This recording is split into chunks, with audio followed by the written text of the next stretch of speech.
Hey guys, so this is part 2 to What If Deku was Todoroki and What If Deku was Iceman. Now guys, well, after this video I will be uploading What If Deku was Superman or was Superman's son, and I also will be uploading part 8 to What If Deku had the Omnitrix, and also uploading a couple part 2s and 3s to other What Ifs, so yeah. So guys, hope you guys enjoyed the video and let's get into it. And basically guys, I last left off, a little recap, I last left off where Deku went back home with Todoroki after the first day of UA. Now, Deku goes to the UA the next day and walks into class 1A. Pretty much after that, All Might, still appears in the class and explains to the class they're doing, quirk combat training. So they get ready and they get handed their hero costumes. Now, Deku's hero costume is a little bit more different. Now, basically, you already know I explained like how Deku looks like. He has white hair.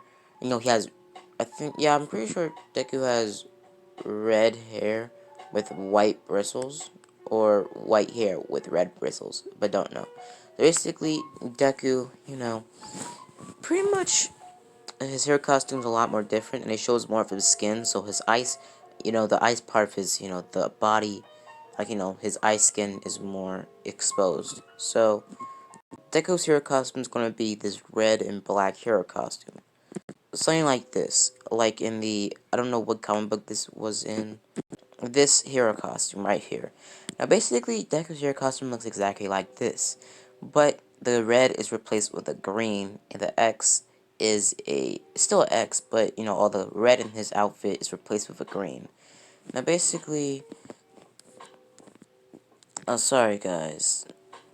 Yeah, so basically guys, yeah, so that's what Deku basically looks like. Now Deku, when he's in his ice form, I should explain this, Deku has a slick back haircut like this in his ice form.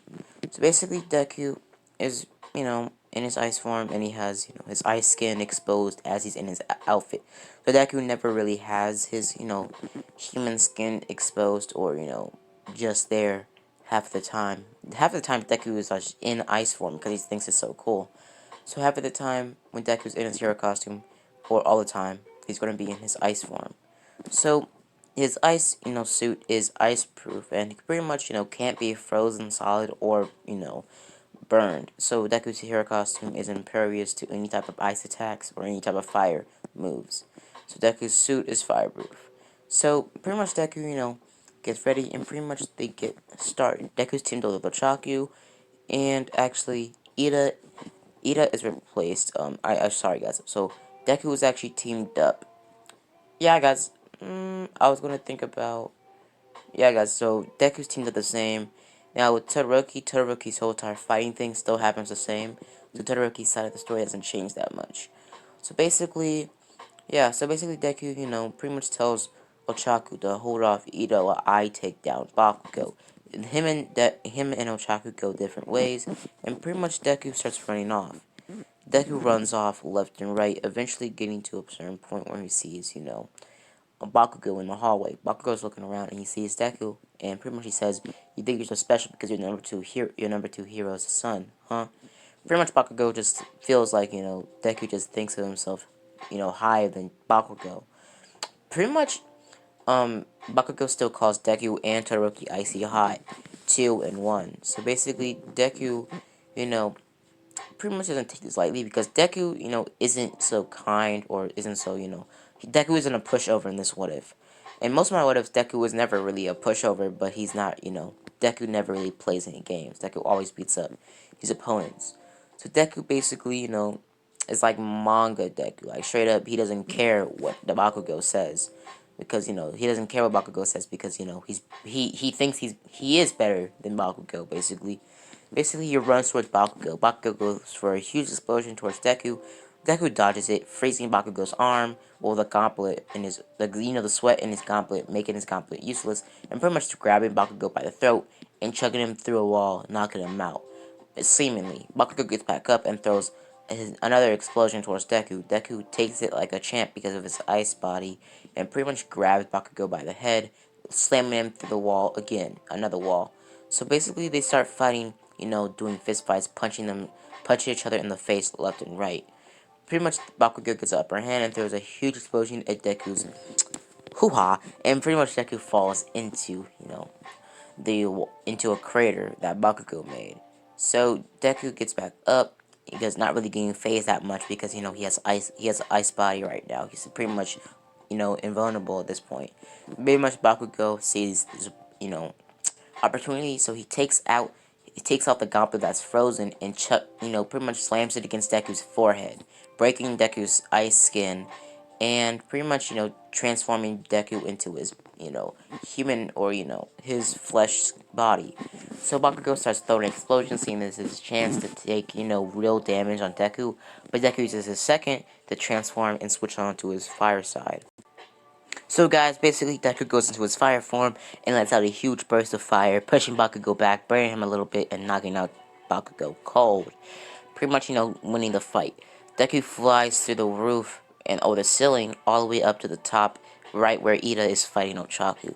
Deku throws a huge bolt of flames towards Ida, pretty much, blasting Ida across the room into a pillar, almost knocking him out. Ida gets back up and starts throwing kicks towards Deku, but Deku eventually gets upper hand, grabbing Ida's, leg and pretty much breaking it with one swift, punch straight in the knee, pretty much breaking Ida's leg. Ida isn't, permanently damaged. He just, is out for the count.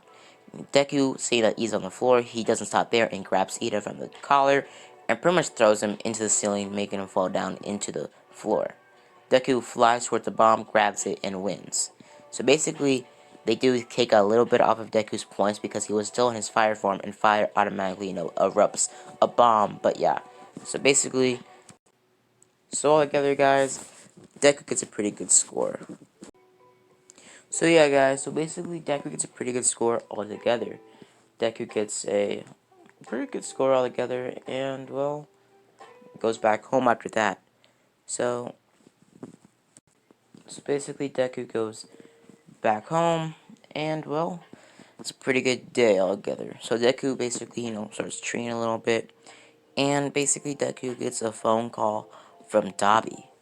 Deku gets a phone call from Dabi, and Dabi says that, he's become a hero. Now, Dabi went to Dabi is now a vigilante.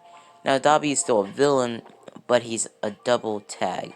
Pretty much Dabi, catched up with Endeavor, and pretty much Dabi made an alliance with a couple other heroes, with All Might, basically becoming a double agent against the heroes, getting some intel. Until they can actually strike them, Dabi was just an undercover spy.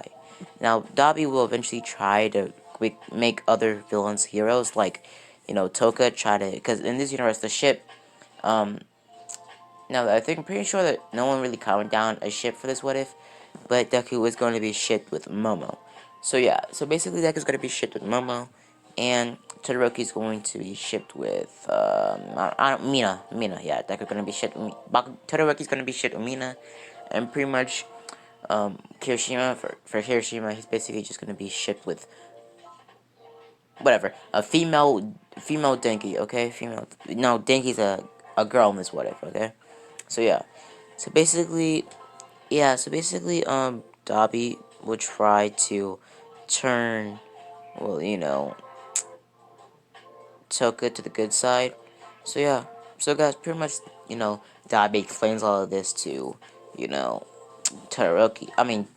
and Deku sees this as a good opportunity and says, this is a really good idea. Pretty much, talking to him. So, guys, I know this was kind of short, and, well, see you guys later. Bye. Deuces. I'm pretty much cutting this short because I am going to be uploading and recording, I am going to be recording after this video, What If Deku Was Superman's Son. So yeah, guys. So hope you guys enjoyed the video, and see you guys later. And as always, guys, have a blessed day.